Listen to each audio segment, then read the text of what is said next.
Introducing the First Alert Radar Network. With up to 10 times the resolution of other local radars and technology that can pinpoint right down to your street. First just got faster. Come on into Davis Appliance and Furniture, where you can find the best deals in town. It's tax time, so when that refund comes in, it's the perfect time to get the furniture you've always wanted. For the brands you trust at the lowest prices, visit us at Davis Appliance and Furniture. If you were to... Come on into Davis Appliance and Furniture, where you can find the best deals in town. It's tax time, so when that refund comes in, it's the perfect time to get the furniture you've always wanted. For the brands you trust at the lowest prices, visit us at Davis Appliance and Furniture.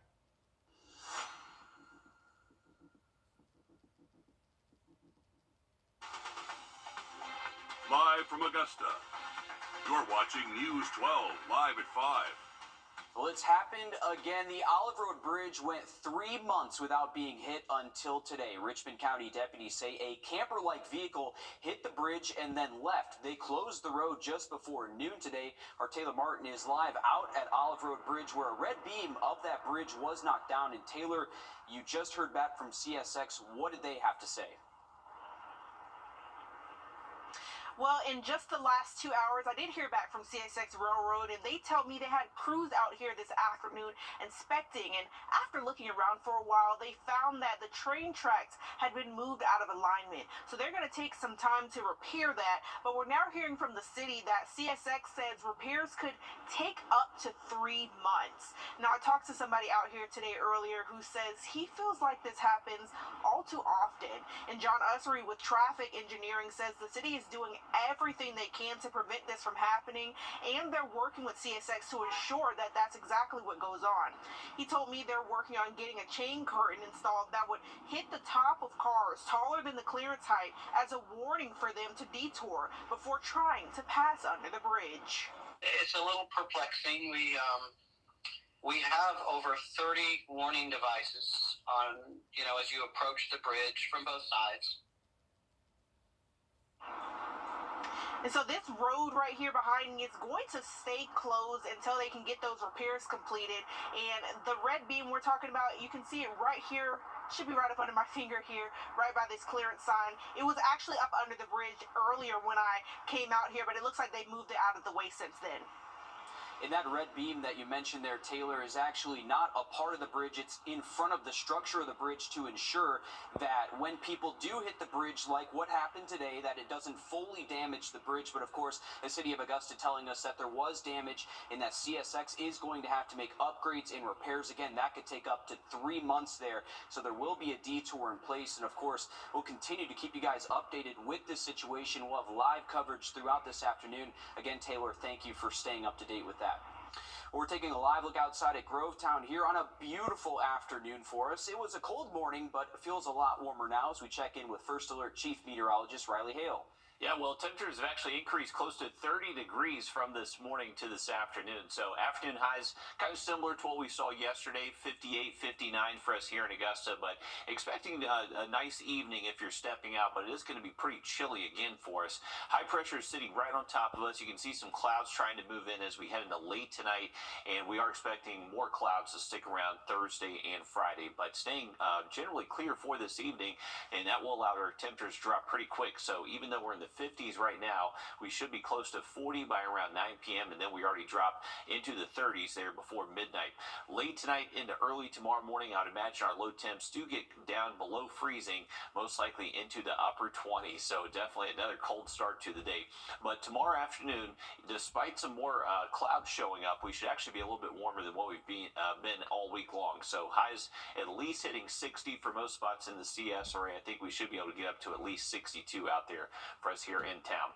You can see we will continue a warming trend Friday into the weekend, and luckily not much rain expected through at least Saturday afternoon. But as we head into Sunday and Monday, that's when the rain chances do come back. We'll have much more on that coming up in just a bit, but let's get a quick update on your First Alert traffic. And now, First Alert traffic. All right, here's the current view outside of our building, looking at Riverwatch Parkway, I-20, and not much traffic to mention at the moment. Riverwatch Parkway, usual busyness we see this time of day, but not really seeing too many impacts here on the interstate. We'll head out to Grovetown next, and you can see those long shadows starting to get towards the golden hour out there, but just the usual line off the exit towards the interstate. Lewiston Road doesn't look too backed up there, where they are building that new diverging diamond. Have an update on some rain heading our way late this weekend in just about 10 minutes. All right, thanks, Riley. There's a new motion to remove Fulton County District Attorney Fonnie Willis and her staff from former President Trump's election interference case. Two co-defendants in the case want a judge to move the case outside of Metro Atlanta as well. They claim Willis has been too vocal about the indictment after the allegations of an improper relationship with the prosecutor. A lawyer says it is unlikely to happen, but could impact the jury. You have to ask those jurors, have you seen it? Have you been exposed to this? And will that change your opinion? Will that make you not be able to be fair and impartial to the defendants? The defendants are highlighting the statements Willis made at an Atlanta church on Dr. Martin Luther King Jr. Day. Investigators believe they have found the source of the lead that contaminated applesauce pouches. The belief is it came from a ground cinnamon processor in Ecuador that is no longer operating, but they have not figured out how the lead made it all the way into the pouches. The CDC reports more than 400 children have been impacted by the applesauce. Dozens of dairy products are being recalled after a multi-state listeria outbreak. So far, 23 people have been hospitalized and 2 have died. The outbreak stretches over a decade, but the CDC says they could not find the source until now. So far, data says 1 person has gotten sick so far in Georgia and none in South Carolina. It's recommended to throw out any of the products and anything that touches the products. Some of South Carolina's most powerful lawmakers trading barbs today at the State House over a holdup on electing judges. South Carolina is one of 2 states where the legislature selects judges, though some want to see that system overhauled, and they're delaying these crucial elections because of it. State House reporter Mary Green explains.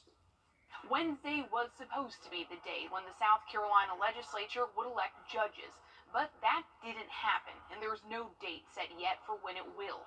That set off a series of back and forths between some of the top leaders here over who's to blame. The Senate's political machinations have real-world consequences for the men and women of this state. Mr. Speaker of the House, the Senate, as always, stands ready to work with you. But we do not work for you. For the legislature to hold judicial elections with more than 3 dozen seats on the ballot this year, both the House and the Senate have to pass a resolution to set a date for it. That date was supposed to be Wednesday, but a bipartisan group of senators blocked the resolution to officially set it from a vote because they want to enact judicial reform legislation first. I believe we'll have a bill to the Senate Judiciary Committee in the next couple of weeks, and we get it on the floor, and we can get it passed and send it over to the House.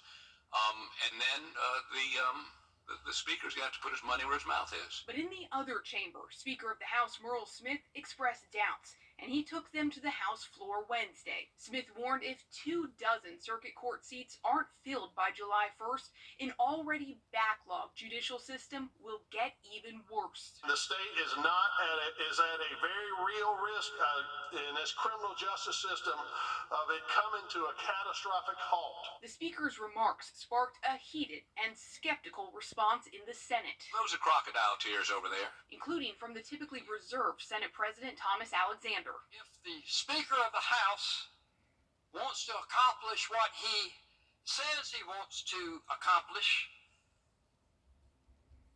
then his time might be better spent working with his colleagues in the Senate rather than demagoguing them, and he should talk with us instead of at us. This is the 2nd year in a row that judicial elections have been delayed. Last year, it was over a dispute between the chambers over picking a new comptroller general. Reporting from the State House, I'm Mary Green. While this is turning into another dispute between the House and Senate, not all lawmakers necessarily fall in line with their chamber's leadership. Some House members, for example, support senators' obstruction to call for judicial reform, while some senators say that they want to see elections proceed as planned. Well, big day for the Ronald McDonald House in Augusta. They just got a furniture donation from Lazy Boy, something Lazy Boy has done every year since 2008. The Ronald McDonald House Charities help support the families of seriously sick children around the country, offering them a place to stay and more. We'll hear from the development director there coming up on News 12 at 6 o'clock. A firefighter used to helping others is on the receiving end now. We'll tell you about his surgery coming up next. Riley? It's going to be cold tonight and staying dry the next few days, but we are tracking some weekend rain chances. We'll have that full forecast just after the break. Time and immediately after Super Bowl 58 on CBS.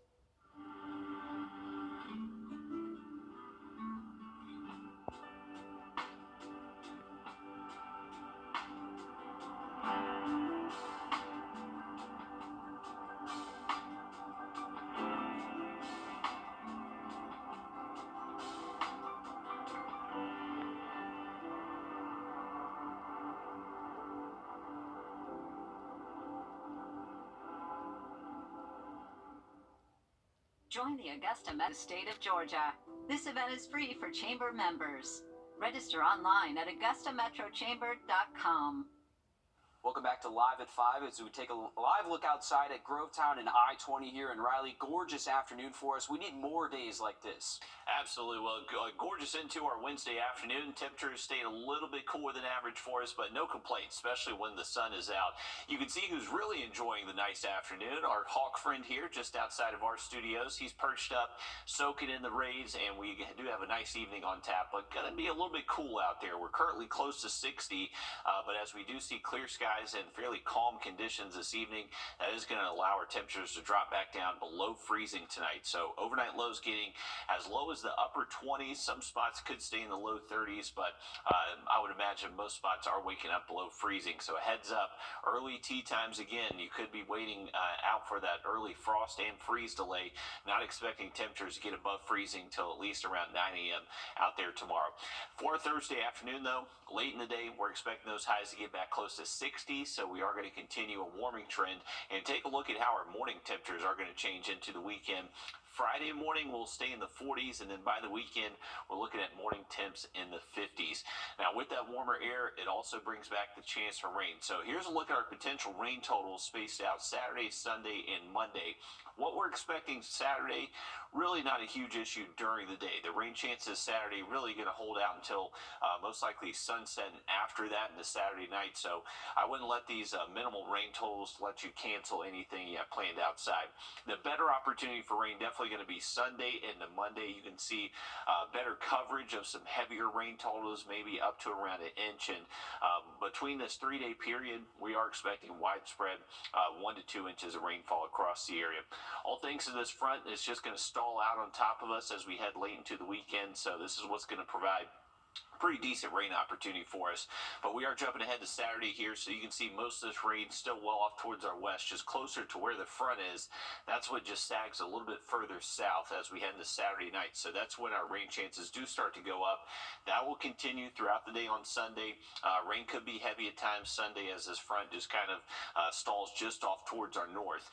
And then another low pressure system bringing in a cold front. That's what's going to show up Sunday night into Monday. So that will provide a little bit better coverage of rainfall. Could be heavy at times, but luckily the timing of this and what our temperatures are expected to be, not really anticipating a huge thunderstorm risk from this, and definitely not expecting a severe weather threat at the moment. Here's our weekend forecast here in Augusta. So high temperatures, very warm, low 70s Saturday, upper 60s on Sunday, maybe a stray shower late into the day Saturday, but much more likely to see that rainfall by Sunday. So if you have outdoor plans this weekend, definitely not looking like you're going to have too many impacts Saturday, but Sunday we definitely could see a better opportunity. Here's a look at just a wide map of our rain totals across the area. So that purple and blue color you're seeing, that's 1 to 2 inches, pretty widespread for a lot of the two-state. Quick look at that 7-day forecast. You can see cloudy skies as we push late into the week, but temperatures continue to warm up. We do cool off though as we head into the middle of next week. Thanks, Riley. A Georgia firefighter and paramedic is back in the field after having a robotic heart surgery. Sawyer Bussey tells us about the surgery and his recovery. The life of an emergency responder is a childhood dream Brian Mills made a reality. His life as a first responder began more than 20 years ago. Is to help and serve people in a time of need. Brian's career is focused on helping other people, so you can imagine how strange it was for him when he was the one who needed help. Like most people that are in this line of work, you feel, that you don't need help, you help people. So it was very humbling. He was diagnosed with a serious heart problem. He had a diagnosis called endocarditis, which is essentially an infection of a heart valve. The infection cleared up, but doctors say Brian's heart was damaged. Rather than making the typical large chest incision to replace the valve, the doctor recommended a less invasive robotic surgery. Instead of dividing the breastplate and making a big hole, you basically make a number of pencil-size incisions in the sort of right armpit area, and you go in and cut out the old valve that's damaged and put in a new one, which is what we did in his case. Just total trust. I mean, you have to have that when you know it's going to be something to do with your heart. Mills had a totally endoscopic aortic valve replacement at Georgia Heart Institute. They believe this is the first time this has been performed in the state. Now we have years to look forward to, so we may have to have surgeries again in the future just because of what his condition is. The Mills family came out of this with time. More of it. The robotic surgery means Brian had a quicker recovery time. He's healthy. He has energy that he didn't realize he was missing before. We have kids at home, so that's pretty fantastic. In Gainesville, Sawyer Bussey, Atlanta News First. The Justice Department is suing a mortgage lender for allegedly taking advantage of borrowers. Some advice to keep you from falling for predatory lenders coming up next. First Alert Radar, powered by Jim Hudson Automotive Group. The 2024. Before this happened.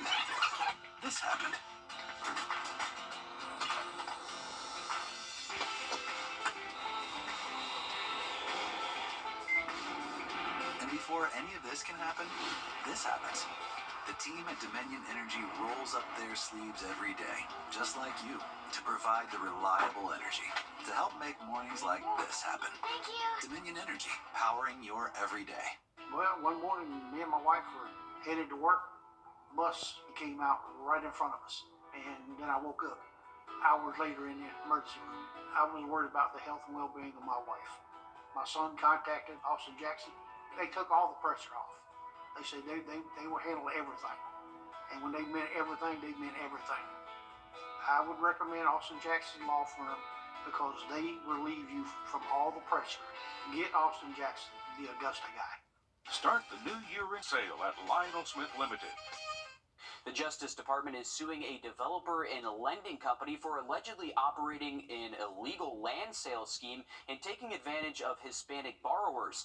Consumer investigator Carice Jackman gets reaction and some advice to keep you away from predatory lending.